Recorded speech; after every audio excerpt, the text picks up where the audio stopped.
Good afternoon, everyone. Thank you for joining us today. We have a lot to go over. We are seeing an increasing caseload. We are seeing increasing hospitalizations, and we are seeing limited to zero ICU space. So what does this mean for Mississippi, and where do we go from here? Joining us today is our State Health Officer, Dr. Thomas Dobbs, and our Chief Medical Examiner, well known to many of Mississippi's doctors, Dr. Dan Edney. So good afternoon to both of you. Dr. Dobbs, I want to throw it over to you to, first of all, discuss, could any of this increase be due to the 4th of July or the big baseball games, the playoffs? What are your thoughts? Yeah, that's a fantastic question. And certainly it does seem to be a confluence of multiple events. And I have some slides I'd like to show you guys in just a second so that we can kind of see where we've been and where we're going. So I'm going to just crank those up, and that's probably a good mechanisms to do it. All right, let's see.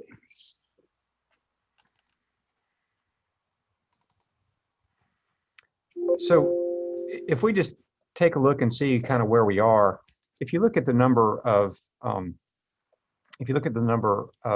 cases and hospitalizations we're having, you're seeing that we're having a pretty significant increase in COVID patients over time. And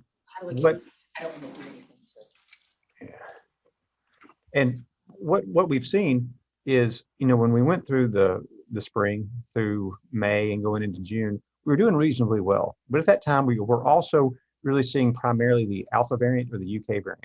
But going into the summer, the Delta variant has really taken over all the transmission within the state of Mississippi.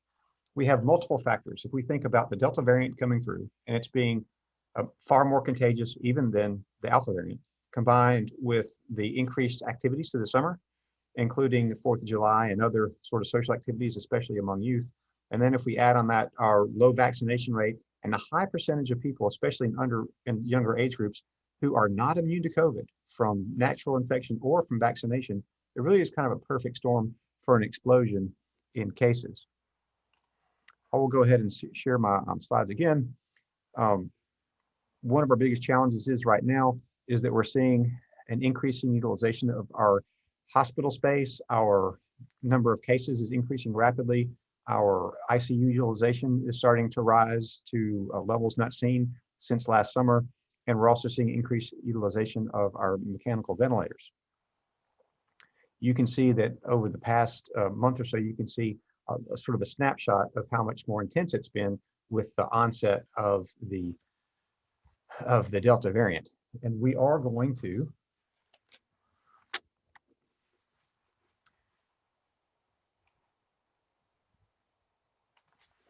one second, please. My camera is off.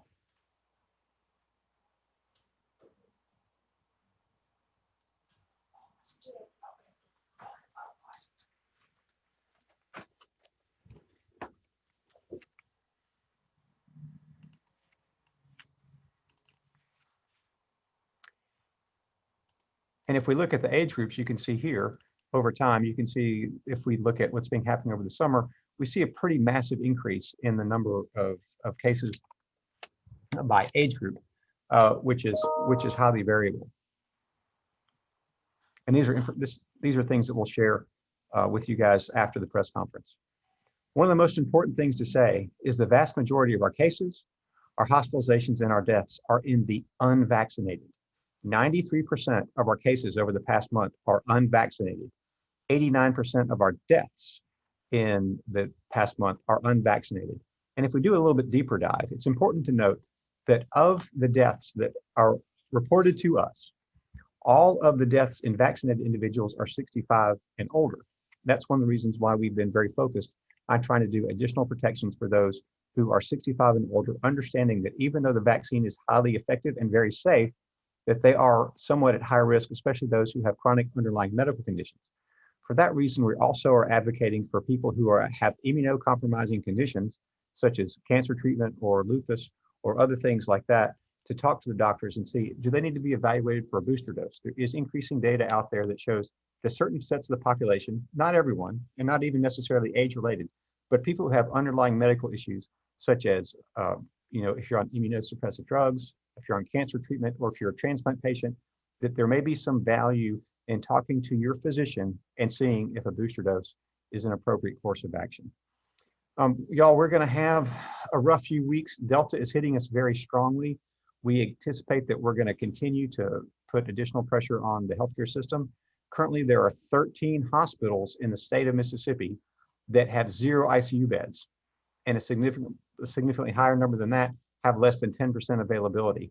If you talk to your hospital administrators, docs, ICU docs, and ER docs, they'll tell you that we are getting to a point where we're actually having to fly patients from the Delta to the Pine Belt to get access to care, because there's really just not that much access to it right now. It's going to be a few weeks, so please be careful. If you're not vaccinated, certainly we want you to get vaccinated, but one of the things is important to know: it takes a while for the vaccine to be effective. So take some common sense steps over the next several weeks to reduce the risk of transmission of COVID. One of those is going to be, if you're doing something of a social nature, please do it outdoors. We know it's much safer if you do it under that sort of design. The other thing that we think you should do is be conscientious if you are over 65 or have chronic medical conditions, as we discussed previously. It's important to consider not attending mass indoor social gatherings of any form. Wearing masks is not a bad idea. Certainly, we think that that's a good way to add another layer of protection, and use some common sense.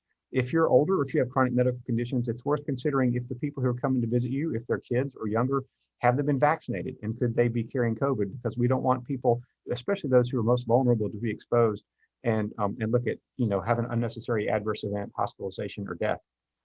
It's bad right now. Please exercise caution. We are in the middle, or maybe even the first part of our 4th wave. We want to bring as many people to the next side as we can. Thank you, Liz.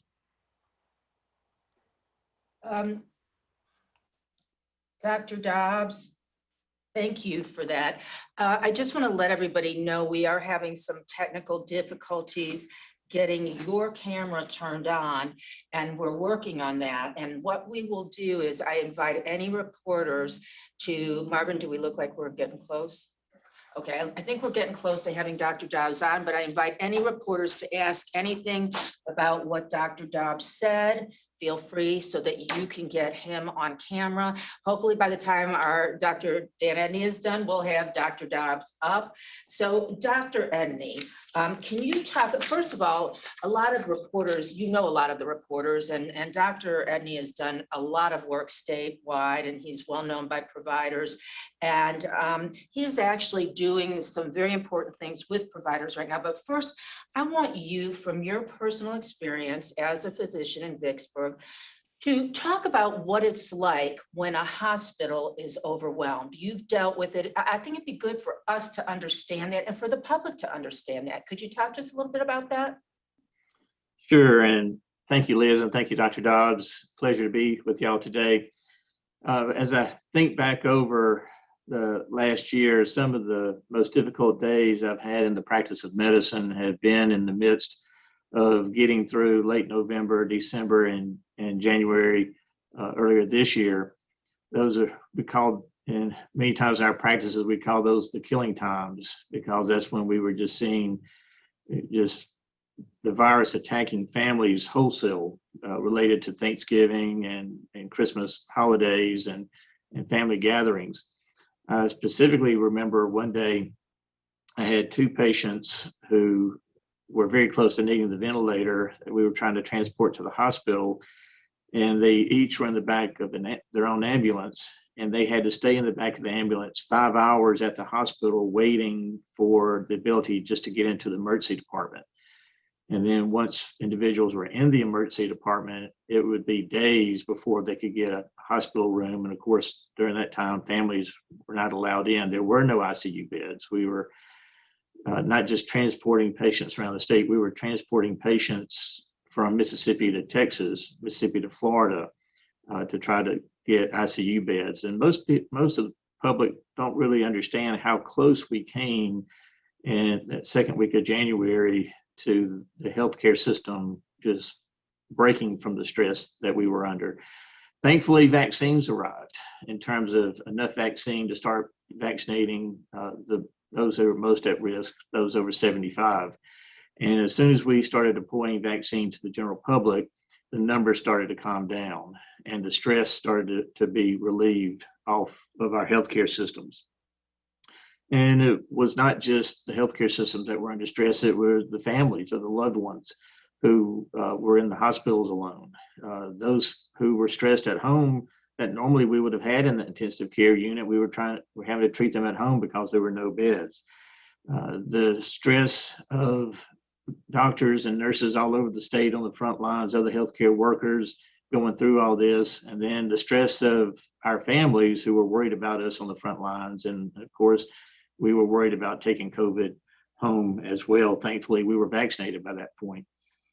These experiences all have brought home in vivid detail to doctors and nurses across the state just how serious this was. And now we're dealing with a variant of COVID that is twice as contagious as what we were dealing with before. So we just don't need to go through this again. I had an employee in clinic who teared up and told me, I can't go through this again. And we have an answer so that we don't have to go through those killing times again. And that's vaccination. It's very simple. If you're eligible to be vaccinated, get vaccinated and wear a mask when you're in situations where you're around a lot of people that you don't know their vaccine status. We have an exit ramp from this pandemic. We just need to take it. And the health department is doing everything that we can to facilitate vaccinating the general public. Everybody who's familiar with the yeoman's job that our National Guard and health departments did around the state and our mass vaccination clinics, well, that's over with now. And now we have just a much lower demand for vaccine, and we're having to basically convince people one at a time that the vaccines are safe and highly effective, as Dr. Dobbs has pointed out. And we're doing that by getting vaccine everywhere that we can. That includes doctors' offices now. And we have enough vaccine that physicians anywhere in the state have the capability of becoming vaccine partners with the health department, becoming registered and having vaccine delivered to their individual clinics to administer to their patients at the time of an office visit, if they so choose. We are seeing a lot of patients that are still sitting on the fence. They just don't know. They're hearing so many different things. They're hearing from doctors that it's safe and effective, and they're hearing from Facebook practitioners that it's going to kill us all. And we are here to tell you, as America's physicians, 96% of us are fully vaccinated voluntarily because we know it is safe and we know it's effective. And Dr. Dobbs has already pointed out to you the efficacy based on those who are suffering most right now, and that's the unvaccinated. And this is totally preventable if we can just convince our patients to get vaccinated. We know the number one individual that can do that is the patient's personal physician or provider. And we need these conversations to be held at the time of office visits. We need you to call and talk to your physicians. Physicians matter, and they desperately matter in this situation of vaccine hesitancy. And I've seen in my practice that patients oftentimes just need to talk to me. They don't know who Dr. Fauci is. They don't know who the talking heads are on television, but they know who I am. And they know that I've been with them for 30 years. And they know if I'm vaccinated and my family's vaccinated and I want them to be vaccinated, then they can trust me. And many have chosen to be vaccinated after talking to me. So we're encouraging our physicians and providers around the state to sign up and become vaccine providers and provide it at the time of the office visit, just like the flu shot. If you're looking for where to get a vaccine, they're readily available and they're free. And you can go to www.vaccine.gov and look in your community where vaccine is provided and what type of vaccines, as you have a choice of the three. And then you'll be able to see if your local doctor is providing the vaccine in his or her clinic. We are working hard to get our children vaccinated by having increased access to the Pfizer vaccine through health department depots. The health department around the state are providing access to clinics so that they can get doses as few as 6 at a time. And the big struggles before were the difficulty in private clinics being able to handle the volume of Pfizer vaccine that was required by the government. But your health department has worked hard to solve that problem. And so pediatricians and family medicine docs should be able to have Pfizer in their office to vaccinate those 12 to 18-year-olds.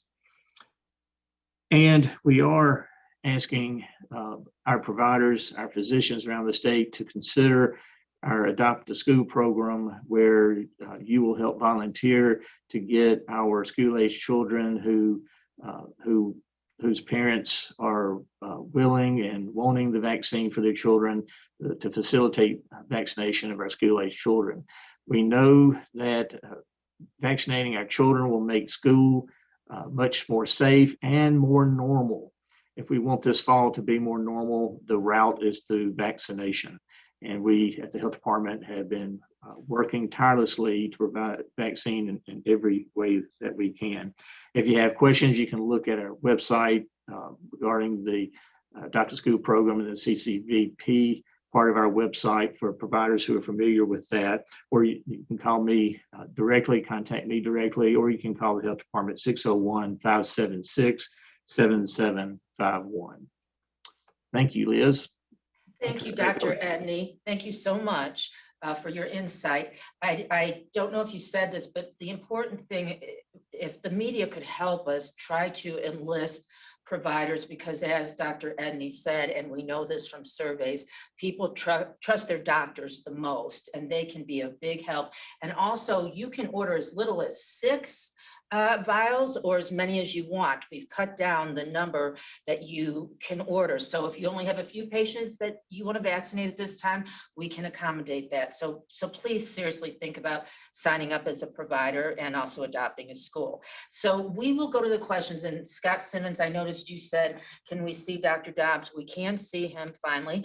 And so y'all ask any questions, like I said, that if you need Dr. Dobbs on camera about what he discussed before.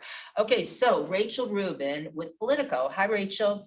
I was wondering whether the state is tracking breakthrough cases, even if the individual isn't in the hospital. What guidance has the state received from CDC on tracking breakthrough cases? Dr. Dobbs, is it correct to say providers are supposed to let us know about breakthrough cases? Yeah, no, absolutely. And, you know, we do, we collect the information for every new case, right? So we're tracking every single case, and then for there try to see if that person is vaccinated or not.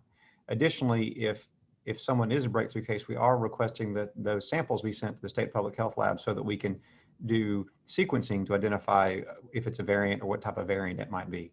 You know, as I showed in the slide before, that's how we're telling if we're having breakthrough cases. You know, we had basically 93% or 94% of the cases are in unvaccinated. It's that other subset. It's that minority number of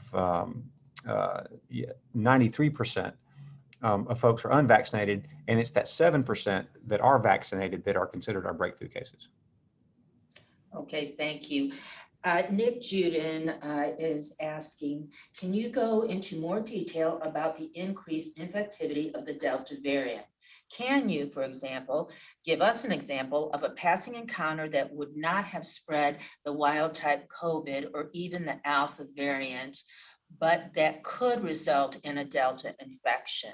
What guidance should individuals follow to protect themselves above and beyond vaccination and masking? So Dr. Dobbs, you want to start that, and then Dr. Edney, if you want to jump in.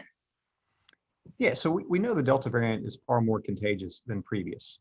So the Alpha variant, also known as the UK variant, was going to be like 50% or so more contagious than what we had seen in the first parts of the pandemic. And then with the Delta, it might be, 50, 75% more contagious. So what we're looking at is a virus that's about 2 times more contagious.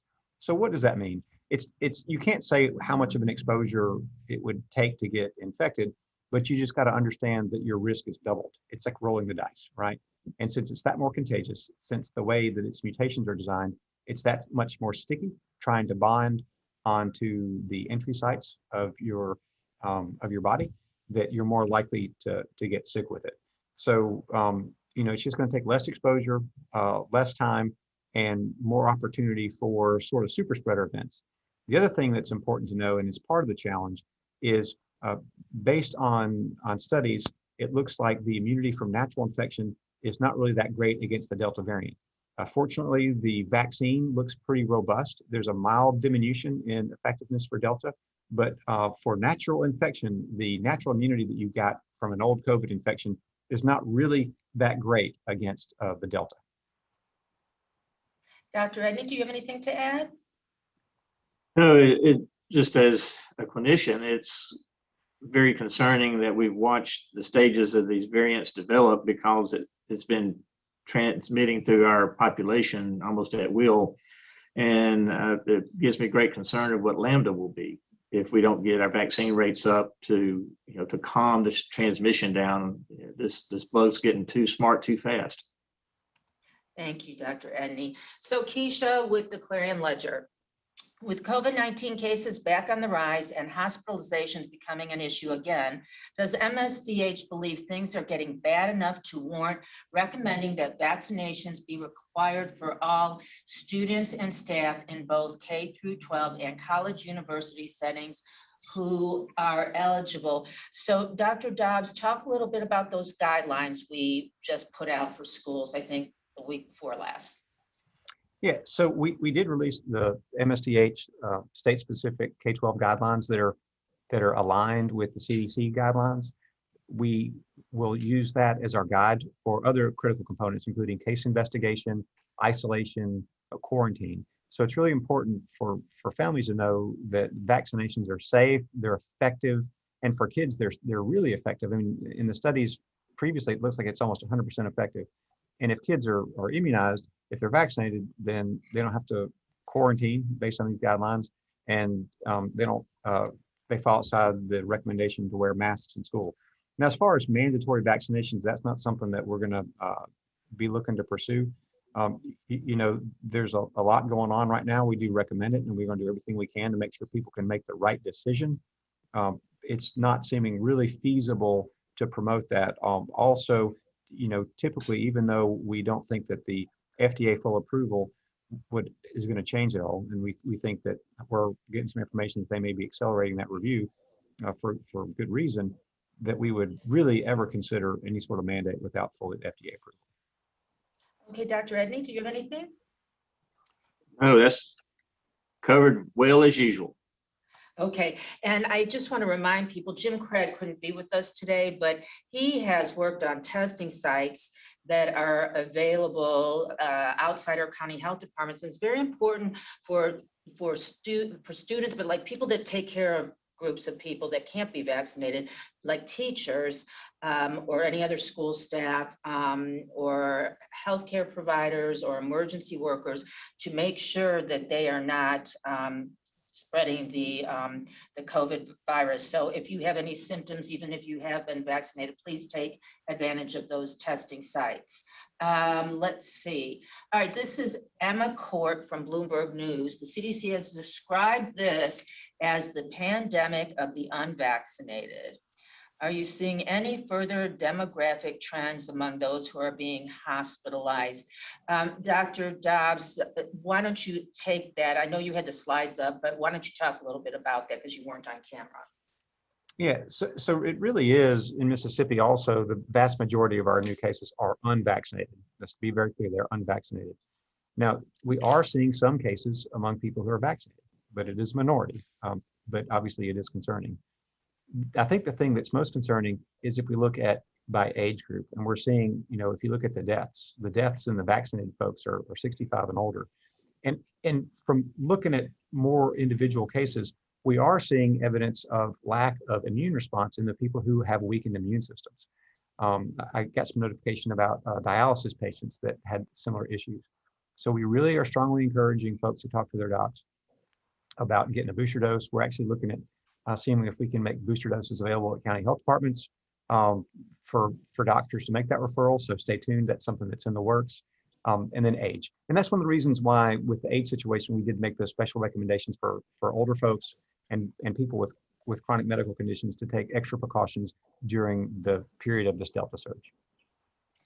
Okay, Will Stribling from Mississippi Today. Is MSDH making any recommendations about how schools can actually enforce these guidelines? Of course, we've made the guidelines. It seems like differentiating between unvaccinated and vaccinated individuals in the 12+ age group will be difficult to do. So we have made the guidance, the recommendation. Can one of you guys talk about the enforcement issue? We're working with schools to find the best path forward. There are some options like, here at the Department of Health, we do self-attestation, like an affidavit almost, if you don't want to wear a mask. And so there are mechanisms like that. We are also having talking with our CDC colleagues to see if they have any specific recommendations and maybe some other options, but we're continuing to work through this with our school partners. And will MSDH be requiring or asking schools to report COVID numbers like they did last year? Will MSDH be making that data public as it did last year? I can tell you if we request it, we will make it public. As always, Dr. Dobbs? Yes, we will continue to work with schools to report cases and outbreaks so that we can help them respond. And to be very clear, that we must continue to isolate individuals who are contagious with COVID and have our quarantine strategy so that we can limit outbreaks. Okay, Dr. Byers said in his presentation to school officials last week that if an unvaccinated individual is exposed, an alternative to quarantine is to test that individual every 2 days for a 7-day period. As long as he or she remains negative, that person could avoid quarantine. Is this an official recommendation, or where did that recommendation come from? Gentlemen? That is an official recommendation. That is within the guidelines. There's also one where you can, if you're quarantined and you get a test toward the end of the quarantine period between 5 and 7 days, you can go ahead and go back. I can't remember where this was derived, but we can get with Dr. Byers to see what the source of that was. But that is our guideline. Okay, and will the Department of Health release guidelines for Mississippi universities? Have we worked with IHL at all? We have had meetings with them to make sure that they're prepared. The same principles that are at play with the K-12 in some respect do make sense. But we are hopefully getting more details and guidance from CDC soon, but we will work with the IHL and other colleges to put together Mississippi-specific guidelines. Okay, and finally, Dr. Dobbs said in early June that he does not think a vaccine mandate is needed for university settings. Has that opinion changed in light of the Delta variant case numbers? Without a doubt, the immunization is that much more important to have a successful college year, to keep kids in class and our teams on the field, but we are not looking to pursue any sort of mandatory vaccination. Okay, Allison Spann from WLOX is wondering about allergy testing and COVID. Is there a process in place for COVID allergy testing, guys? No, it's just in terms of allergy testing for the vaccine itself, we really have seen no problems, whatsoever. The only real allergy we worry about is allergy to polyethylene glycol, which is exceedingly rare. But in the 2 million total doses that have been given, we have just not seen true allergic type reactions. We've had normal vaccine type reactions, but we just haven't seen anaphylaxis or severe allergy reactions to the COVID vaccine. Yeah, thank you, Dr. Edney. Dr. Edney actually worked with all of our nurses as we were vaccinating on our patients who had questions. He was the one who advised them. So I had forgotten that, but yeah, actually it was very, very low, as you said. Kingfish is asking, what are the population vaccination percentages by major racial groups in Mississippi? All right, Dr. Dobbs, do you want to start with that? Yeah, so if based on the percent of the vaccine that has been distributed, the breakdown is pretty similar for white Mississippians and African Americans. 30%, 37% of our vaccine has gone to African Americans, and that mirrors the population percentage. So about a third of African Americans have also been vaccinated, as have been white Mississippians. We are lower than that for our Hispanic populations, and a little bit higher for our Asian American populations. We can get you those precise numbers, but it's pretty simple to back calculate from our immunization report. Okay, let's see. From Kelly Roberts, wondering if I could get this in. What's the latest on pediatric ICU cases, and did that influence MSDH's guidance for schools? The school guidance was already out there, and so it didn't really change. So no, we're happy to report that most of the ICU cases have been discharged, although we still have two who remain in ICU who are pediatrics.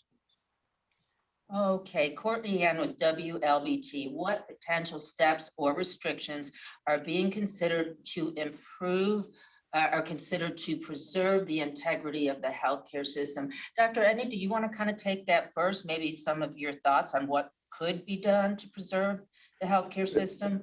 Well, we know from experience what works. The COVID system of care works very well. And we talked to the hospitals already in the last few days that we're having to watch as ICU capacity goes down, and asking them to voluntarily cooperate with each other to manage their beds efficiently. But if push comes to shove, we'll go back to the COVID system of care, which is centralized management of the ICU beds and hospital transfers, which, as Dr. Dobbs says, we told them we don't like to do it, but we know it works, and we'll do whatever we have to preserve the integrity of the healthcare system.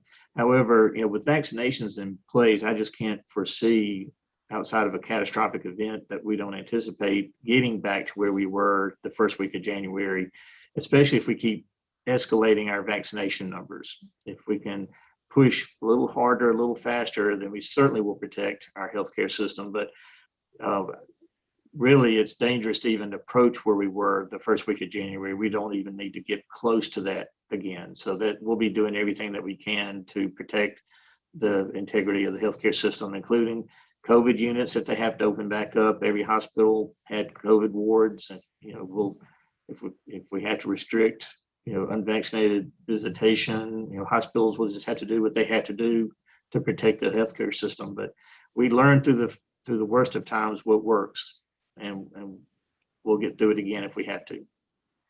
And so I think, Courtney, we got that second question answered. Dr. Dobbs, does the Delta variant complicate all of that? Oh, absolutely. I mean, it basically makes us sort of reset, and we don't really have the same degree of population immunity to help us out like we did in the late part of the spring, early part of the summer. We're just seeing big outbreaks. We're seeing a lot of cases in kids, and we're seeing it translate into severe illness, death, and hospitalization for middle-aged and older folks. Yeah, no, absolutely. It definitely complicates things. Okay, and let's see, Zanetta from WREG. Can you provide an update on the case investigation at Bedford Care, Monroe Hall, and Landmark of Collins? Have you all established the origin of the outbreak? We have, and it was an unvaccinated, it's unvaccinated staff. And have there been other significant breakthrough cases of long-term care facilities?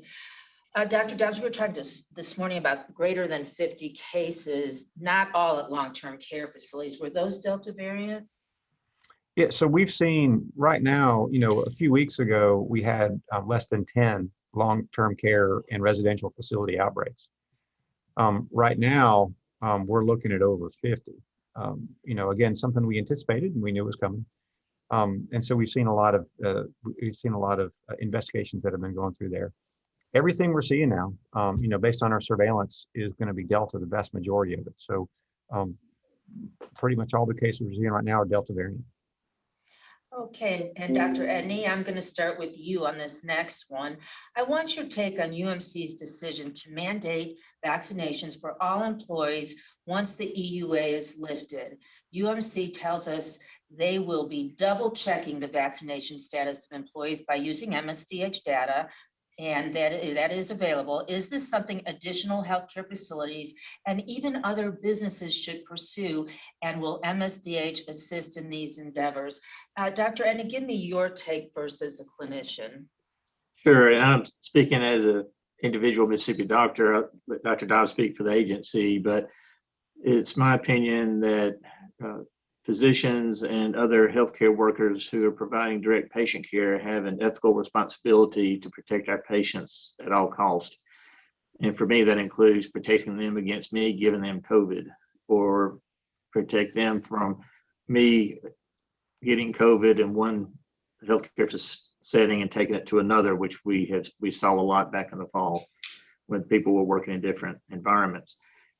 As a physician, I just considered it my ethical duty to remain on the front lines as long as I was needed, and to be safe in doing so, which meant I wore full protective gear to protect myself, my family, and my patients. And then when vaccines became available, we were on the very front line of taking those back when very few had taken it. And we did so out of a sense of ethical responsibility to protect our patients and not to be sources of transmission. And so as a healthcare professional, I think it is part of our mandate that we need to be safe as we provide healthcare. And for me, that means being vaccinated. Thank you, Dr. Edney. Dr. Dobbs, did UMC talk with you at all about their decision? We talk to them on a regular basis, and we didn't have any active role in deciding, but certainly we do think this is going to be an effective way to help protect their staff and their patients. Now, keep in mind, these sorts of things are not really uncommon.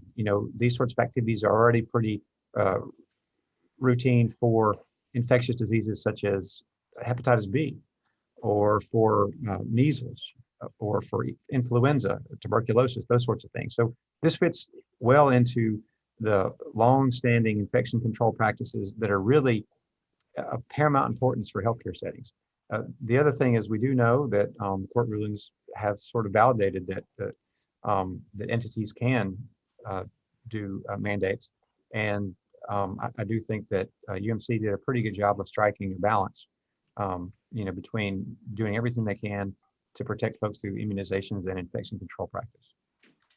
And Nick is asking, is this something additional healthcare facilities and even other businesses should pursue? So you kind of talked about healthcare facilities and infection control, but what about businesses, Dr. Dobbs? Certainly something that they have the wherewithal to do. I mean, there's a whole complement of preventive measures you can do, and certainly this is one of them. We know that immunizations are some of the most effective things. So, if that's something that a business wants to do, it would help them prevent transmission within their facilities. Okay. Thank you. Isabel Murray with the Sun Herald is asking you, Dr. Dobbs, do you recommend Governor Reeves enforce another mask mandate ahead of the rough upcoming weeks? We have other tools available to us, and in all honesty, I think that the era of statewide mask mandates is probably over for the majority of the United States, and certainly for us. So I don't anticipate that's an option. But there are other things. People have a lot more opportunity to make the right decisions for themselves and their family, whether it comes to, getting this safe and highly effective vaccine, whether it's, making sure they avoid mass gatherings, and folks who are highly vulnerable being careful. And we know that there's several ways to do things, such as doing social events outside. And we got to be really careful. I do want people to be understand where some of the highest risk is, especially for our youth. It's going to be in those situations where you have a bunch of kids in an enclosed space for a long time. And we've seen a whole bunch of cases and outbreaks in like youth vans where they're driving across state, or indoor activities or parties or social events, or, classes that people have over the summer. So we know there are other ways to prevent it, and we want people to, exercise whatever, collection of options they have. And certainly if a locality wants to do a mask mandate, that's another tool they can use. Okay, Scott Simmons is asking, Dr. Dobbs, why is the fourth wave spreading so quickly? Is it faster than the first wave? Also, should schools rethink masks and other restrictions? So Dr. Dobbs? I don't know that I think it's really any faster, but certainly once Delta hit us and we had sort of like a pretty opened up society, especially for our kids getting back into normal activities that they've been so desperate for, it really was sort of like it's a perfect storm for rapid transmission. So we've seen a lot of that for that reason. And then after the 4th of July, we're not really looking at rethinking masks and other restrictions at this time. We're going to try to align with CDC and be actively engaged with them. And if they make a change, we'll obviously get with our schools and consult with them. Okay, Dr. Edney, Emily from AP is asking, and we talked about this earlier today, the Neshoba County Fair begins soon. What are your recommendations for the anticipated crowds there? Well, if you're unvaccinated at this point, it's too late to become fully vaccinated before the event. And even fully vaccinated individuals, that certainly if you're over 65, I think you need to double think it. If you're going to be in any crowd setting, not just the Neshoba County Fair, but any crowd setting, you need to try not to be in the middle of things and be as distant as you can, open air as much as you can, wear a mask, and be vaccinated. And in terms of how to be fully safe in an environment like that, I don't know that you can, but the mitigating tools that we have that Dr. Dobbs has said need to be fully employed for situations like this. And I think it's going to be true for football season that's around the corner. Delta is still very active. Be vaccinated, wear your mask, distance as best you can, and stay open air as much as you can. And get vaccinated. Okay, let's see. This is from Rebecca Torrance with Bloomberg News. What progress has been made since the beginning of the pandemic that might allow the state to better tackle the Delta variant? And what necessary steps are still missing that make addressing it so difficult? Dr. Dobbs? We don't have enough immunity. We just don't. If you look at serosurveillance studies, especially among our youth, 72% don't have any immunity from natural infection. And so we know that 3/4 of our highest risk folks are not immune, and we don't have near enough folks who've taken the vaccine, and that's driving the spread.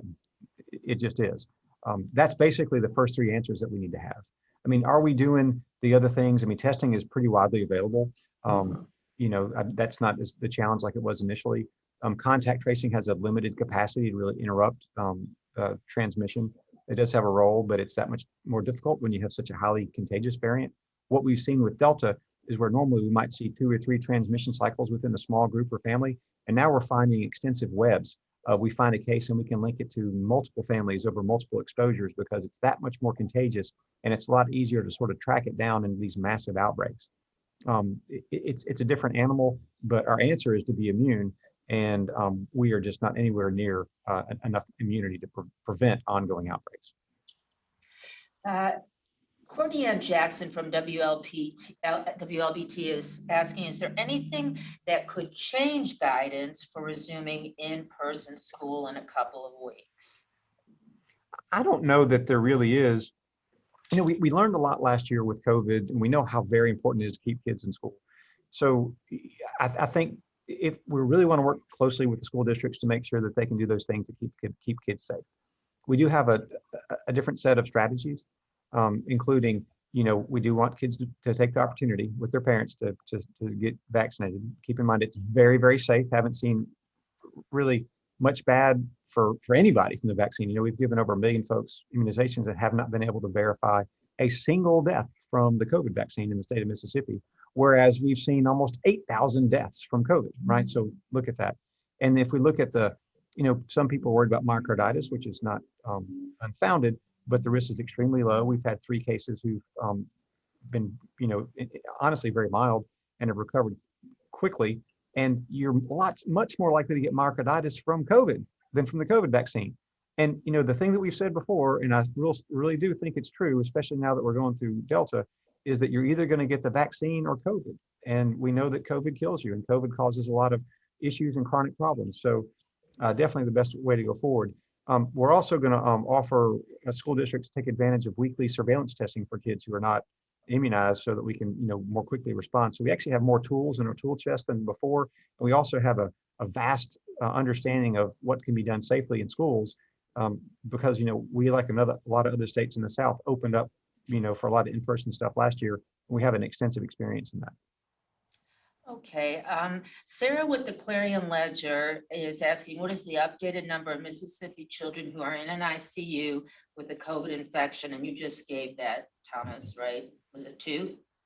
Yes, exactly. Okay, and are they both on ventilators? I don't have that updated information at this moment. Okay, and did we give an updated count on identified Delta variant cases? It's a surveillance process, right? So we don't test Right. every positive for, Right. sequencing, but we have identified so far 365 isolates that are Delta, and that is the vast majority of our recent isolates. Okay, and is that surveillance from a particular area, or is it throughout the state? It's throughout the state. I mean, there's Okay. a heavier concentration in the Jackson metro area, but there are representative samples from across the state, and they're Delta. It's everywhere. Okay, we need providers to do that sequencing, don't we? Yeah, well, there's certain folks, especially people who might be breakthrough cases or reinfections. It's in our Health Alert Network message that we're going to try to send out another reminder within the next day or so. Okay, thank you. Kingfish is saying, although hospitalizations and ICUs are surging, the chart on your website shows deaths as being flat through the middle of July. Do you expect deaths to rise or stay the same, Dr. Dobbs? Definitely expect for them to rise. This is the same thing we saw before. Deaths will typically follow case rises in about 3 to 4 weeks. Because if you think about it, you have a case and it takes usually a couple of weeks to get sick enough to be hospitalized. And then you can be hospitalized for weeks, even months before people sadly pass away because, trying heroically to keep people alive. That's one of the reasons why it overwhelms the healthcare system so much, is because once someone gets so sick and needs life support, to survive, they need weeks and weeks often on a ventilator, on life support to get better. And they can get better, but it really is not usually a quick trip to life support. It's usually a long-term situation. And they're never the same. Mhm. And the previous trend, the old trend was about 2 weeks after the real boost in numbers is when we'd see the deaths start going up. But what's different now, which I'm praying will impact deaths in a positive way, is that our treatments are so much better than they were back in the fall. We have very effective therapy with monoclonal antibody therapy. And if you are positive, if you're a COVID positive case and you're higher risk, you need to talk to your doctor about getting monoclonal antibody therapy, which is very effective. And then also our intensive care work is so much better. We understand treating critically ill COVID patients much better than we did 6 months ago. And a lot of folks, we're still seeing a positive impact from vaccinations, keeping people from getting as ill as they were. Okay, thank you, Dr. Edney. Let's see, Dan Goldberg, are you recommending any capacity restrictions or limitations on indoor gatherings? I think, Dr. Dobbs, if I recollect, we did do some guidance on indoor gatherings for those over 65. Is that correct? Yeah, we do recommend that all unvaccinated folks do wear masks for indoor gatherings. And we also recommend that people are 65 and older or have chronic medical issues avoid indoor mass gatherings. Okay, Dan Slotnick from the New York Times. Has the state of Mississippi reached out to the federal government for help with current outbreak, for example, with a surge response team? How could the federal government help the state, or would its efforts more likely be counterproductive? So I know, Dr. Dobbs, I remember you and Dr. Byers talking with the White House about smaller packaging. Have you worked any more with them? Yeah, we maintain regular communications with our federal leaders. the thing that we really need is more folks vaccinated. I mean, that's what we need. I'm not sure that the federal government can help us with that, and I think it actually could be counterproductive. I think everybody understands the situation we're working through, especially in a lot of our deep southern states. We are able to do the case investigation, the contact tracing, all that kind of stuff, our nursing home evaluations. It's really just a matter of having enough immunity in the population, and we're choosing to do it the hard way. It'd be much easier and safer if we just get more folks vaccinated. So why do you think it, you said you think it could be or would be counterproductive? Why? Just because we know what we're doing now? If it's to get more folks vaccinated, there is, obvious pushback about federal involvement right now from some of the most resistant groups. So I don't know that there would be much to be added there. I got you. Thank you. Trevor with Inside Edition. Given that many states have an oversupply of the vaccine right now, and that Mississippi has had to return or reject 872,000 doses, what can states do to make sure their existing shots get in arms, whether in state or not? So I don't necessarily like the term reject. We certainly, they never came to us. We just didn't order them, and they went back into the federal pool. And our mission here in Mississippi, and Dr. Edney, I'll throw it to you because you're working with providers to get this across, is we want shots in arms.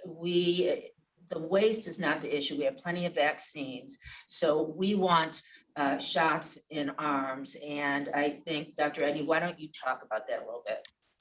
Sure. And, we do care about stewardship, but patients are more important. And as Dr. Dobbs says, one shot in the arm is better than 10 on the shelf. But still, our partners are very good stewards of this precious resource. And the stewardship of our central vaccine program is very good in terms of moving vaccine that's in circulation now into places of need before it goes bad. So we're being very good stewards of what we have and using it to the most effective means that we can.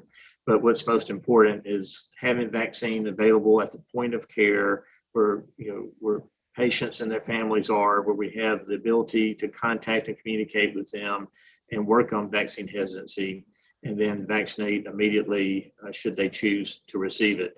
So, I'm grateful as a physician that there is an oversupply of vaccine. It's allowing us to cast a wider net versus where we were 3 months ago when we were having to be husbanded very dearly. Now we can be much more aggressive in providing vaccine in more places.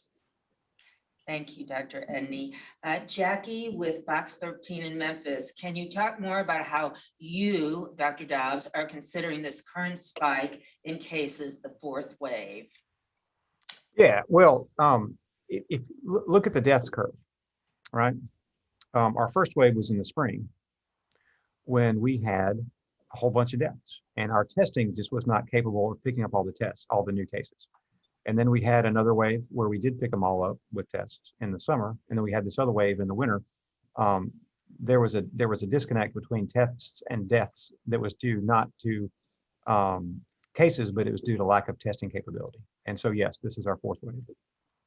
Okay, Shirley, who's a freelancer, is asking, what specifically is the MSDH doing to assist people who have problems accessing the vaccine, like people who do not have transportation or those who are homebound? Well, I know Jim Craig is listening.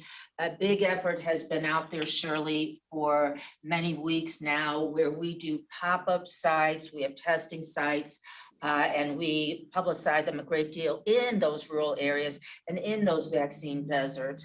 And we will work with folks who don't have transportation, and especially those who are homebound. You can go check our other press conferences out to learn more about that. And it's also on our website. And yes, we do partner with the community to not necessarily do door-to-door vaccines, but again, to do pop-up sites and help people get to those pop-up sites, or if they're homebound, we will come to you. And Thomas, I don't think we're offering any incentive programs. That's correct, right? Yeah, we're not really permitted to do incentive programs with our federal funding. those are pretty much state launched initiatives. Now, I will say that it's kind of a debate whether that really gets people vaccinated or not, if it's people who would get vaccinated. Otherwise, I think the jury's out on that, but we don't really have the flexibility, the option of doing that ourselves. Okay, thank you, sir. Let's see, Sarah with Y'all Politics. Are hospitals, doctors being required to keep a list of those who are unvaccinated or just those who have received the vaccine from them? If so, who are those lists being shared with? And will that same idea spread to schools or businesses in the future? Dr. Dobbs? We aren't requiring that they keep a list of vaccinated and unvaccinated folks. Now, the long-term care settings, the CMS ones, they do have to report their vaccination numbers through NHSN, the Healthcare Associated Infection Prevention, and y'all can see those aggregate numbers anytime you want to. I think about 45% of our long-term care employees are vaccinated. So we don't have a list of who that is, and there could be things that are maintained internally to those facilities, but that's not something that we have access to or have mandated. Okay, thank you, Dr. Dobbs. Courtney Ann is asking, is there a ceiling on this fourth wave with just over 30 vaccinated plus those who have antibodies from prior infection? Do we anticipate this wave won't reach the same level as some previously? I think we've answered that, but go ahead, Dr. Dobbs.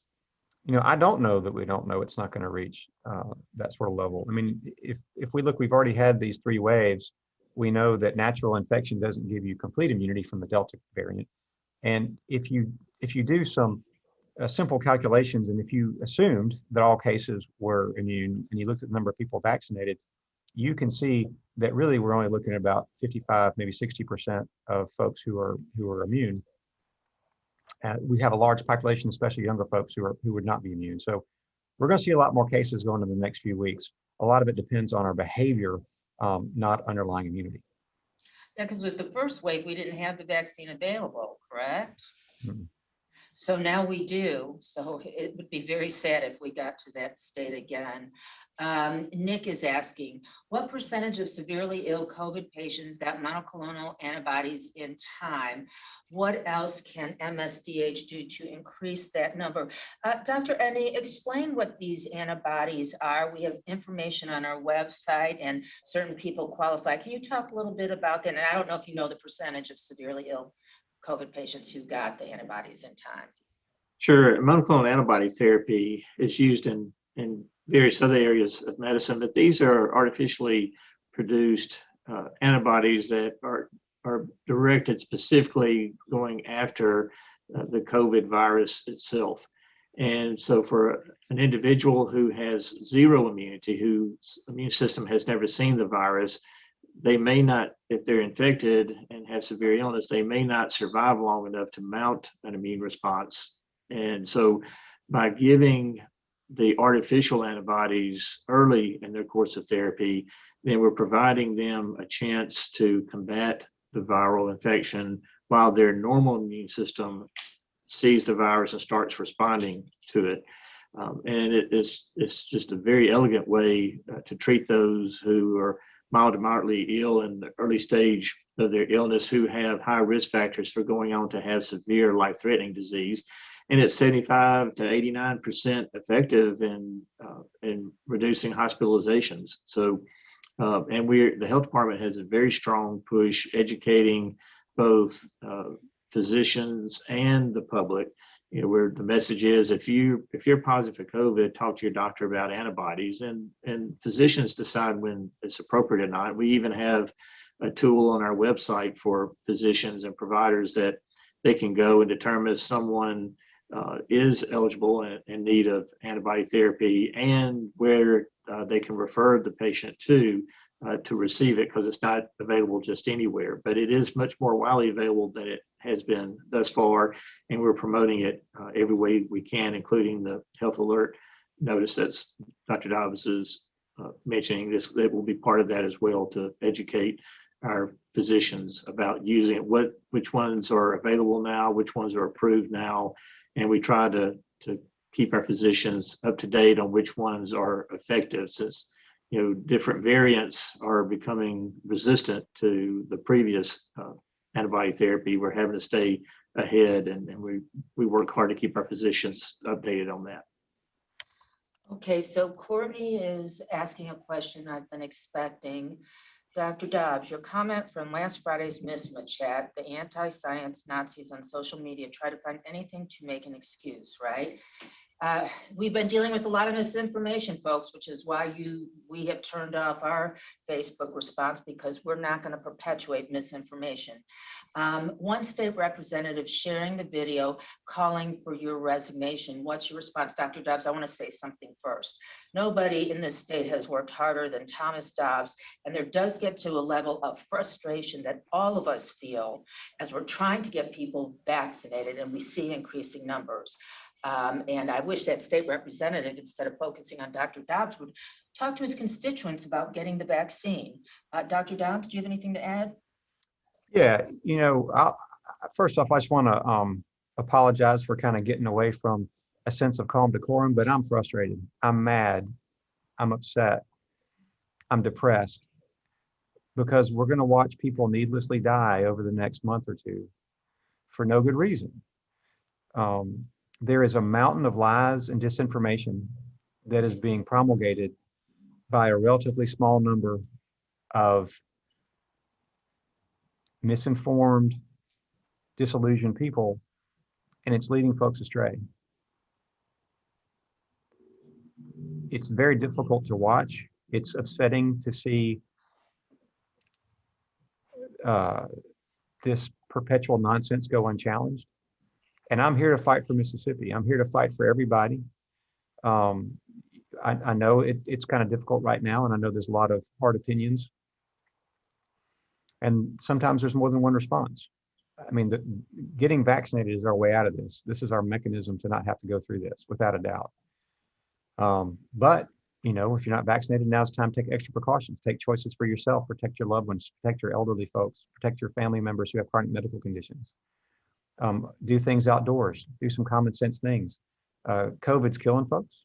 We know how to prevent that, and we're not doing it. And it's frankly devastating to me personally to have to watch this happen again. I think it's devastating for all of us that work at the health department. I try to figure out myself, what message am I not getting out there? Why aren't adults getting vaccinated that have children who cannot be vaccinated? It's scientifically proven this vaccine is effective. It is frustrating. And we'd sure love support from everybody. Instead of criticizing, please go out and work to get people vaccinated. We appreciate that. Let's see, Sarah, what are you all hearing as the most common reasons, and Dr. Edney, I'm going to throw this to you. What are you all hearing as the most common reasons Mississippians still aren't getting vaccinated? Has it changed from earlier in the year? Dr. Edney talks to his patients all the time and has actually been able to explain to some of them to get the vaccine, and they've actually gotten it. So talk a little bit about that, Dr. Edney. Yeah, it's a mixed bag. There really are a lot of people who are confused, as I had mentioned earlier, and it may have been 6 months since their last doctor's appointment, and they just don't, since vaccines weren't available 6 months ago, they've not had this conversation with their doctor yet, and they've just heard everything Dr. Dobbs is alluding to. We hear it all, from the microchip insertion to the depopulation plan using the vaccine, to the magnetizing people, you name it, we've heard it, and so have they. And they, sometimes there'll be a nurse in the family who is uncertain and is just advising people to wait and watch, or other healthcare professionals in the family. And so they have a chance to talk to their doctor and hear the science, which is what we're about, and to hear the fact that 96% of America's physicians have voluntarily chosen to be vaccinated. That's a powerful statistic. And that the vast majority of people who are being hospitalized and dying are unvaccinated. That's another powerful statistic. And many times when you share those two pieces of information and you say, I think it's in your best healthcare interest to be vaccinated, that patients will agree and consent, and we want the vaccine there to give it right away. But many folks they're confused. They don't know there are too many messages out there because of social media. And so it's now the role of individual physicians and providers to break through the misinformation and speak the truth. We talk to them about their diabetes and hypertension and heart disease. And yes, we talk to them about COVID and protecting them from COVID, which is extremely important. And we deal with all the issues like it was produced too quickly. And we explain the science behind why that is not an issue. And we talk to them, about the fact that it's not fully FDA approved. We explain what an emergency use authorization is and how very powerful and important that is. And sometimes you have to spend 5 minutes, sometimes you have to spend 20 minutes, but it's worth it if you're able to get your patient vaccinated and potentially save their life or the life of loved ones and their families. Okay, thank you, Dr. Edney. Shirley is asking, although vaccines are free, some people have expressed concern about getting the vaccine because they have pre-existing conditions and they want to see a doctor first, but they may not be able to afford to see a doctor. Do you think the state's high uninsured rate is hindering the state's effort to get people vaccinated for the reasons I stated? Dr. Dobbs, why don't you take that first? Any impediment is an impediment, and that can play some role. I mean, without a doubt, everybody needs access to quality healthcare. However we get there, that's really an important piece of having a healthy society. It can be an impediment, but I do want to reiterate, one of the sort of rumors that I've heard people say is I have too many illnesses to take the vaccine, which is basically the exact opposite. If you have illnesses, you're the exact person who needs the vaccine, right? It's exceptionally safe, exceptionally safe. It's, it's very effective. And if you have chronic medical issues, you are the person who needs it more than anyone. Okay, thank you, Dr. Dobbs. Shirley's also saying that she got vaccinated at a private clinic and no one there ever told me that I had to wait a couple of weeks before I was fully vaccinated. She knew this because of her research. You said you were encouraging private physicians to do vaccinations, but are you establishing any guidelines for them? Yes, of course, there are guidelines. Dr. Edney, take that. Yes, well, that certainly was inappropriate oversight not to be educated about the vaccine that you were receiving. But, I think the message is being pushed pretty clearly that it takes 2 full weeks after the final dose, whether it's the second dose of Pfizer Moderna or the single dose of Johnson & Johnson, before you're fully vaccinated. But, really we're asking that you don't really change your behavior much anyway. Whether you're fully vaccinated or not, you should continue to take thoughtful precautions. And, and of course, private clinicians have a lot of things going on and they're very busy. And I'm sure that you weren't the only one that was receiving their vaccine that day, and they were doing it in the midst of clinic visits and everything else. So not everything's done every time as it should, but physicians have been given guidance, and the physicians that are our vaccine partners do have guidance and are very highly educated and experienced and do a very good job administering vaccine, because this is just one of many vaccines that they're giving. They're also given DPT, flu shots, Hep A, B series. This is just one of many vaccinations that they're giving. They're experts in vaccination. Okay, thank you, Dr. Edney. Sarah is asking from Y'all Politics, you may have already answered this, but does the MSDH know how many of those ICU beds are filled with COVID patients? Dr. Dobbs, go ahead. Yes, there are 419 patients in the hospital. There are 138 COVID patients in ICU and 57 on ventilators. Okay, thank you. Are those in the slides, Dr. Dobbs? They are. Okay, I'll put up those slides on social media. So if you all want to see those slides, they'll be up fairly soon after the press conference. Let's see, Dan Goldberg from Politico. You mentioned before, you don't think mask mandates are coming back, and obviously some people just don't want to get vaccinated. Do you feel hamstrung in any way by the political realities on the ground because you realistically can't mandate masks or vaccines? In some sense, it seems like you have one less tool this year than you had last year. I'll start with you, Dr. Dobbs. Well, certainly we feel like we have not reached our full potential. The masks became a really kind of a big deal. I was fortunate to just get back from a local National Baptist meeting here in Jackson, and was encouraged to see that a lot of folks who had knowledge being vaccinated recognized that as an additional safety step. And were wearing masks around. And I just thought that was so wise. So the wisdom of it's already there. To be honest, at this state of reality, we'll continue to recommend it, but enforcing a mandate is probably unlikely. So that is one less of a tool, but the masks is not really nearly as good as the vaccine. I'm very discouraged that we're not as far as we are. Now, the good thing is we have over 1 million Mississippians have been fully vaccinated, right? We've had a great response for that subset of the population. It's the other folks that worry me. We're all connected. We're all part of this one big web of health in the setting of a pandemic.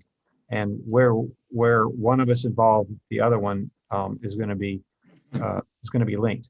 So it's a family affair. We really need to be doing it together, and we're not. And so that is disappointing. And Dr. Edney, I think you've talked about this, but do you have anything to add? Well, I'm just so grateful that we have the main new tool in our toolbox compared to last year, and that's vaccinations. And then behind that, monoclonal antibody therapy and other great treatments on the horizon.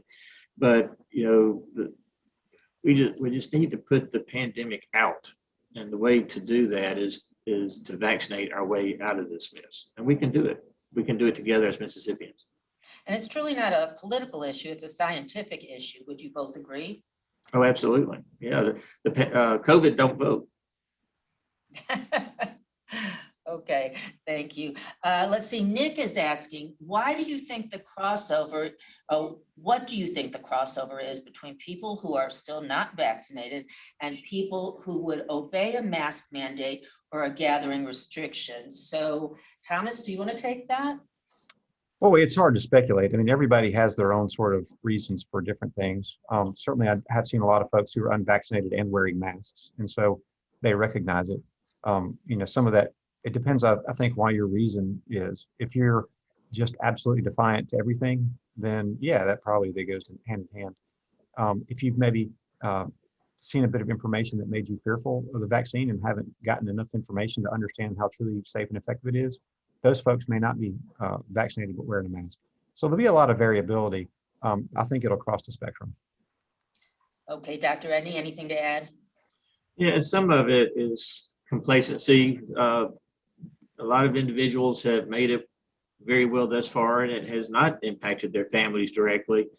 And so they may have a sense of undue safety because we're seeing families touched every day by this virus in very, very bad ways. And a very common response that we're getting now when a loved one is deathly ill in the ICU is guilt and shame over not being vaccinated because it was totally preventable, or a patient crying while we're giving the antibody therapy, apologizing because they weren't vaccinated, and we're having to expose ourselves to get antibody therapy in them.